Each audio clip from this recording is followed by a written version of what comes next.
Let's take a look at what happened with Tesla today. So we are down $3.97, 1.15%, closed at 342.03. But let's look at what this means on our chart. So we are pretty much at the same point where we were yesterday. We cannot break above 348.29. This is pretty clear. Since the past week or so, we cannot break 348.29. Let's take a look at the 1 hour chart to understand more about what happened. So yeah, the first hour of the day was not very good. We had a move down, but then look at this. We are on the 1 hour chart, we have a bullish channel right here. And so we came down during the first hour, and then look at this perfection right here. We went and surfed. We surfed on that support right here. So at least we know that this support is holding, that people are buying it up as soon as it comes to this support right here. But at the same time, the resistance is also holding. So we cannot go higher than 348.29. So this is why we are stuck. We are stuck into this little bit of a wedge. We are stuck in this wedge right here. But this wedge is going to come to an end because by tomorrow or Friday, we are going to get enough candles that we are going to have to break something. We are going to break the resistance, or we are going to break support. And if we break support, we can break it this way, or we can break it that way. So we'll see what happens, and nobody knows what is going to happen. In the meantime, whether you hold Tesla or not, if you don't hold Tesla, a nice time to get in would be after we start breaking 348.29. But we need to be careful because we also have another resistance at 360.65. So, if you get in at 348.29, a little bit above, then we could be caving in to 360.65. So just be aware of that. But if this is something that you're playing on the 1 hour chart, that's fine. Or if you play it on the 5-minute chart, this is fine also. You can get a little bit of a swing. So there is nothing bad with getting a little bit of a swing. What is bad is converting in your mind that swing as something that will continue necessarily. It won't continue necessarily. This is why we are using these resistances, because we are identifying the areas of supply where we have more sellers than buyers. And then when these get broken, then the frontier is being pushed back. So one frontier is no longer relevant and we go back to the next frontier. So this is what it is with Tesla. Also, if we break below 309, then this means that we are no longer into what we call a congestion zone, where we are just zigzagging between the two numbers, 309 and 360.65. Tesla is still bullish. If we look at the 21-day moving average, we are still above the moving average. We still have our technical indicators that are bullish. We have stochastic, which needs to be above 60, and it's at 88. We have MACD, we have RSI, everything is still looking super good. So right now, Tesla is just pausing. It has moved, and now it's pausing, just like it did not too long ago in October. You see it? It moved, and it paused, and then it moved again, and now it's pausing again. And Tesla is also bullish because we don't see it well right here, but we are above the 200-day moving average.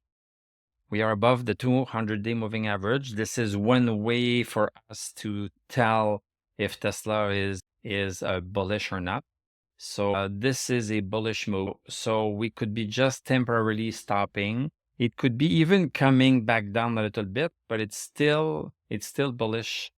It's still a bullish move because we are outside of a big downward channel that we've looked at for 2 years, more than 2 years. This started in November of 2021. So this was a big downward channel, and Tesla was stuck into that one.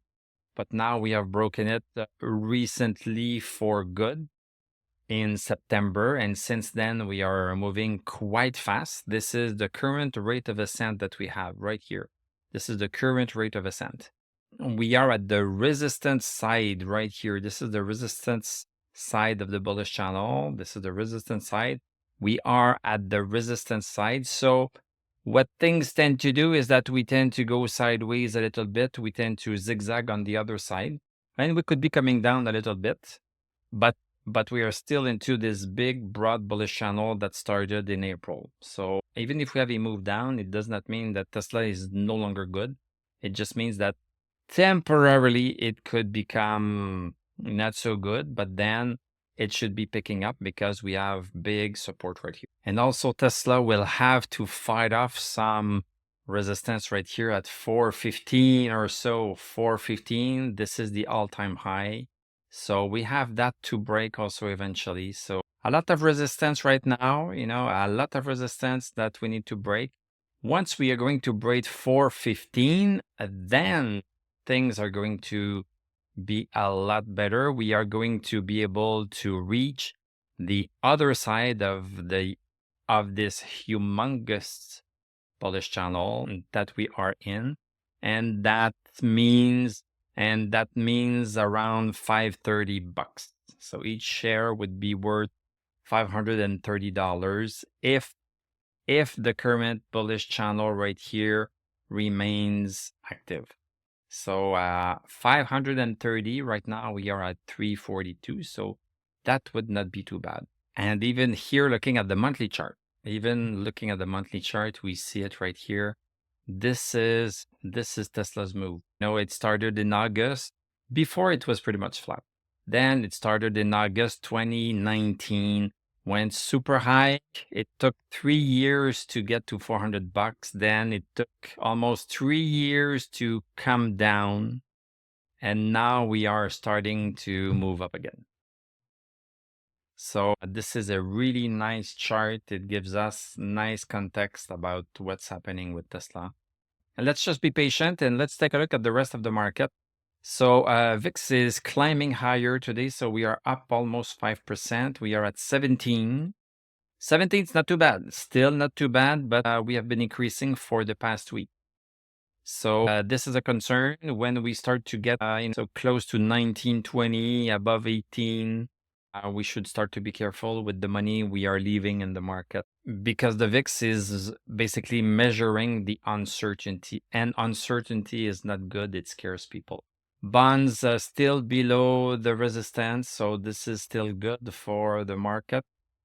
Dow Jones moving up a little bit, 0.32%, gained back the horizontal support it had lost.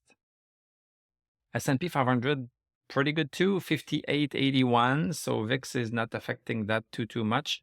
We had a bit of a scare at the beginning of the day. So this is the big move down that we had at the beginning of the day when VIX started higher.